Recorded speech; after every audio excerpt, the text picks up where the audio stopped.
Well, hello, how are you? I'm good, how are you? I'm good, thank you. How was your week? Good. Okay. We're going to start off this session by going over the confidentiality rules. So just remember that when what we talk about here stays here. We don't go, I won't go and talk about any of the things that we've talked about in this room to anyone else. If I see you around town, I most likely will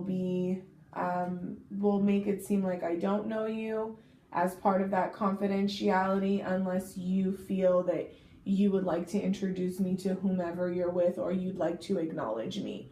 I do want you to know that if you do bring up anything, or in our sessions you talk about hurting yourself or others, then I would have to write a report, because I am a mandated reporter, and those would be the only two reasons, or anything like that we would need to do that. Right now, so just so you know, if that is for you to understand that. Mm-hmm.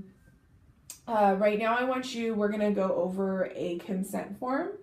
I want you to go ahead and read it, and then after the session we can go ahead and have you sign it. But I want you to go over it, read what it states. Kind of sort of states the same exact things, but there's more in detail with some other things. And I just want to make sure that you get that form and you go ahead and read it. So here it is. Go ahead and take your time and work on that.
Just let me know when you're done there.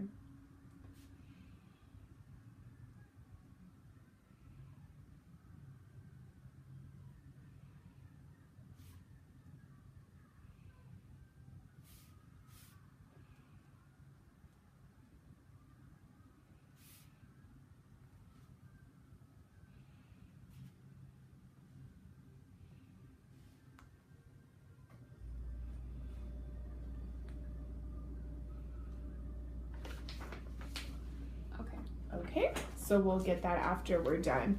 I want to go back to last week's session. We talked about your stress or how you've been under stress, and with your mom's surgery, and then also mom's surgery, and then also stress from work.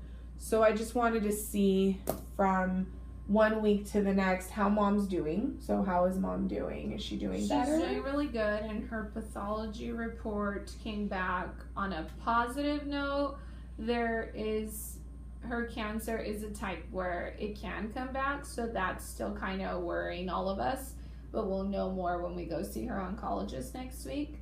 But she's back to normal, and we're having a hard time still getting her not to do stuff because she's feeling so good. She's feeling a little bit of pain, but doing way better than what we expected and getting back to her normal routines. So that's good. That's good. So then the stress level with your mom is obviously declined majorly because of the progress that she's made and how she's recovering so well. There's just that there's still a little bit of unknown, but her prognosis is still good. just a little bit of unknown. That's wonderful. I'm glad to hear that. Thank you. Yes. Now with work, you should be going on winter break, no? On Christmas break soon? Yeah, so that is a big stress reliever because I don't have anything to do, which is really nice. Not until probably like a couple days before to get ready to go back. But right now it's just like, okay, I can relax, go get my hair done. But at the beginning of the week, we did have a kid that came to school. It was after hours, but he came to school with a gun. Oh, wow. So that was a little stressful, even though there was no kids there and he wasn't there to cause any harm. It's still, anytime they say lockdown, it still makes my heart race a little bit. So that was a little bit stressful. And then on top of trying to get grades done and finals done, that was a little bit stressful. That is, unfortunate. There's a lot of cases now in days that we hear every day on the news, especially in schools, that, students are bringing guns to school and unfortunately harming others. And we never think that it's going to happen to us. Mm-hmm. What ended up happening to the student? I think I really didn't look into it, but I think it ended up being a runaway that was coming to school to say hi to his friends, and then his friends and then the CSO on campus saw him and knew that he was a runaway, so they brought him in and then asked him, and then that's how they found out. And he said he was using the gun for his own protection because he was living on the streets because he had runaway. So mm-hmm. I think he was arrested because he still had a firearm on campus, even though he says he wasn't going to do any harm, and they don't think he was going to do any harm, but he still was arrested because of that firearm on campus. So wow. Mm-hmm. And how did they alert the teachers? They told them through the lockdown. You said there was a lockdown, so they. Yeah, there was a lockdown. So it was just all call. We're on lockdown, pretty much, and they don't give you any other information until like maybe 15 or 20 minutes later. Then you get an email. Has that ever happened before?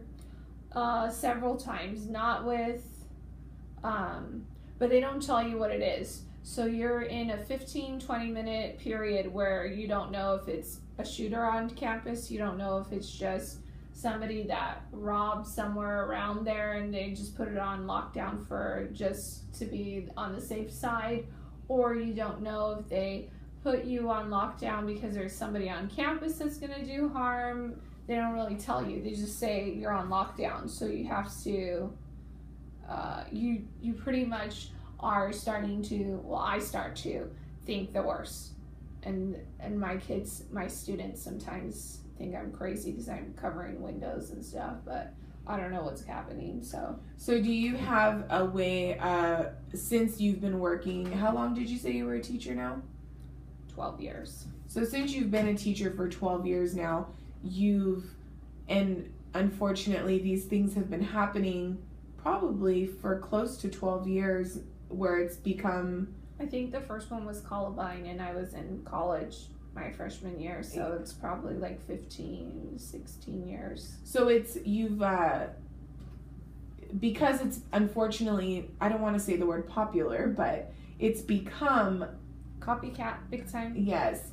So because of that, being in the school, in a school setting, you have there's lockdown procedures that they do and things like that, where the teachers and students can feel that they're going to be safe in that aspect. Are there any things that you do, and I know that you said it was very stressful for you, are there things that you do or that you can think of that you can do in order to protect yourself and your students? In my other classroom, because I changed classrooms, in my other classroom there was only 2 doors, so it was really easy to delegate. in this classroom, I have 5 doors. Oh, wow. So, because every room connects.